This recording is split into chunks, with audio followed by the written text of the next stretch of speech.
You know, as far as I can tell, this is probably one of the worst years in my memory. First, Britain decides that they're too important to be a part of the European Union and just have a general cluster with our world economy. Then we had Harambe, and everybody misses him. Off of each other. When the rain picks up, the wind feels even stronger, and you can see some people that are running up right now. Down for Harambe. Okay, thank you. Keep it down moving. for Harambe. All right. The Cubs, well, they won the World Series for the first time in a long time. Yeah. You. Yeah, Bill. We just won the World Series.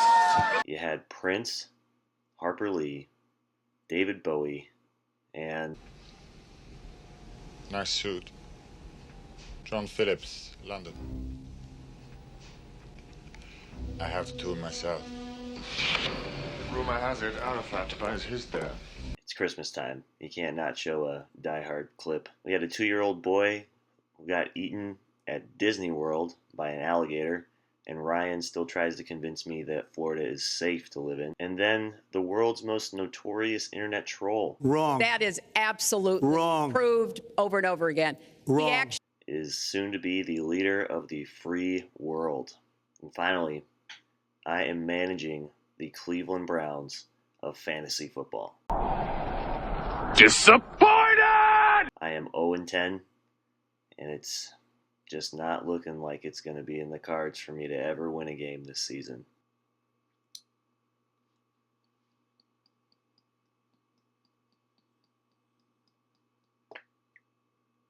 How about we move on to a little housekeeping, since it's been a while since I've given an update. First, for high score money, Jared won twice, bringing him to a total of $24. So way to go, Jared. I'm finally getting a couple of high score of the weeks. Brian brought in a high score, which is netting him $12, so way to go, dude. Eric shockingly scored the most points one of these weeks, and that gave him another $12. So congratulations, guys. You're doing well. Hopefully you can move on into the playoffs. Speaking of playoffs, right now we have 9 teams who can currently make the playoffs. First, with a win, Jared and Dan S.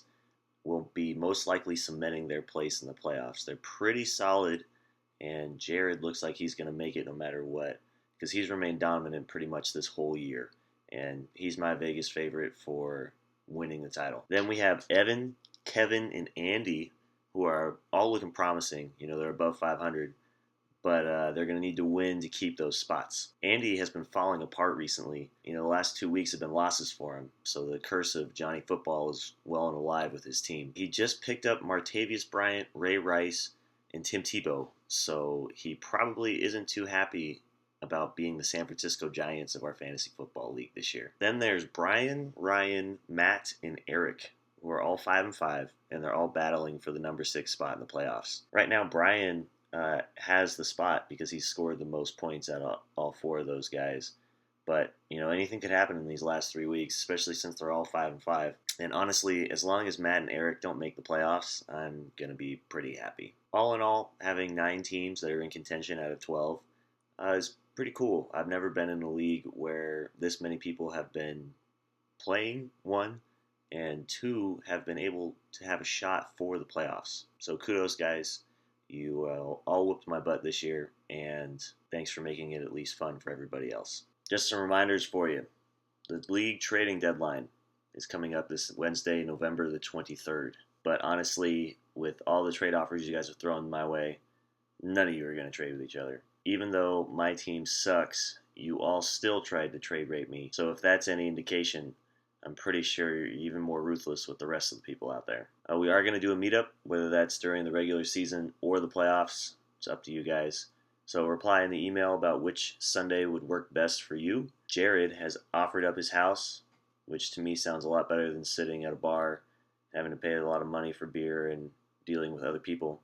He's got red zone and a big backyard, so if you are upset with the way your fantasy team is playing, probably like I will be, we can go play beer pong or do something else. Finally, Ryan is headed to Vegas this weekend to go watch the Kovalev versus Ward fight, which I'm super jealous of.